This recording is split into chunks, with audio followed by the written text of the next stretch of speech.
For those of you counting at home, day 5 of the GM search for the Carolina Hurricanes.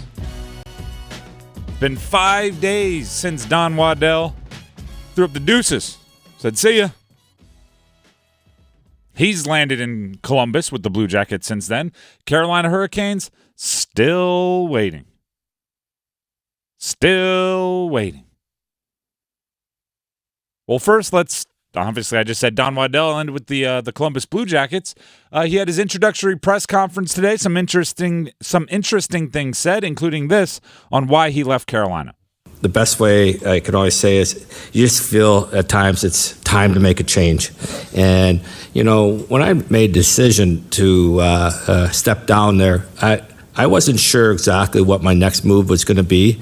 And I knew Columbus obviously had an opening, but I didn't know if Columbus would have interest in me, and I didn't know if I'd have interest in Columbus. And so once I stepped down, I had contact from 3 teams, and Columbus was first conversation I had with Mike was very enlightening because I know Mike, and so when I came in here, the decision for me was easy, and then they had to make a decision from Mike and the ownership to move forward. So I think it was just time for me to move on. I don't really have, we're in the middle of a development there, a $1 billion development, and running the hockey team in the building and everything. It was just, it wasn't the work. It was just, I just felt like I need to move on.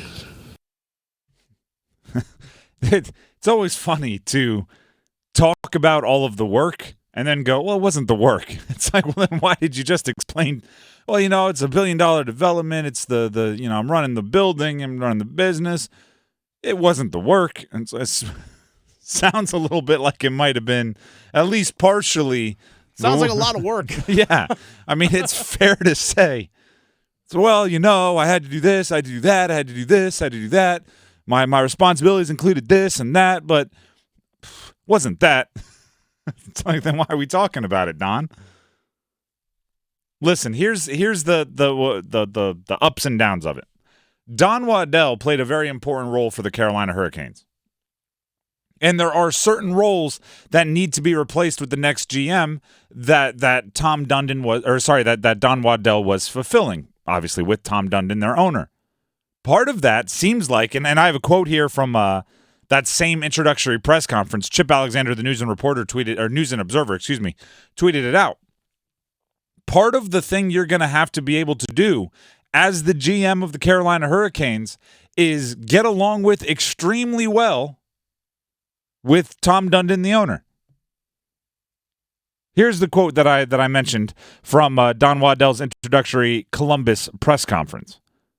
Tom and I are on good terms. This meaning Tom Dundon. Tom and I are on good terms. I used to talk to him 8 to 10 times a day when I worked for him. I still talk to him a few times a day when I don't work for him. It's all good. End of quote. So that started spurring me down this path. Eric Tulsky is the interim GM for the Carolina Hurricanes. Since Don Waddell, the last 5 days, he's been the interim GM of the Carolina Hurricanes. When I hear interim, I hear a second word, audition, right? When you're the interim GM, part of it is, let's see what you would do if you were running the show. No different than an interim head coach, right? If an interim head coach takes over and immediately goes 10-0 in their next 10 games, they're probably getting the job. But the problem for Tulsky is they're in the middle of an offseason that hasn't even really begun yet. So how can he go 10-0 to prove that it should be his job? Well, it sounds like he can call Tom Dundon a lot. He can get along with Tom. So 8 to 10 times a day, maybe you don't start there, but check in with him 5 to 6 times a day.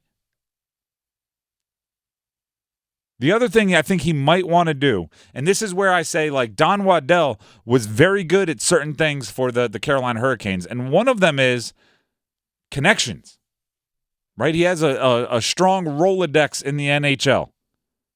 He began his NHL career. He had been the IHL. He had bounced around, obviously was a player. Mm-hmm. He began his NHL career in 1997 with the Red Wings as an assistant GM. Since then, he's been in front offices all across the league. 10 years with the Carolina Hurricanes. He has friends. He has people that'll answer the phone for him. He has people that'll give him the insight. Hey, we're thinking about trading so-and-so. Have you heard anything about this other team? Don't tell them you heard it from me, Don, but here you go. That's important in athletics, right?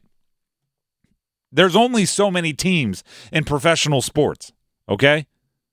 It's not endless opportunities. It's not if you don't want to sell me the product, I'll go somewhere else. If they don't want to, they don't want to, they don't want to. There's only 30 teams. And of the players that you might want to acquire in a trade or in free agency or whatever it is, there might only be 2 or 3. You need to have good relationships with everybody. And even if you're not best friends with everybody, they need to answer your phone. They need to respect you. They need to not give you the runaround. They need to not think you're going to be pushed around. So if I'm Eric Tulsky, right, if I'm this interim GM and it's my dream to be a GM of an NHL franchise, and I want in this interim period to prove to Tom Dundon that I can be the guy,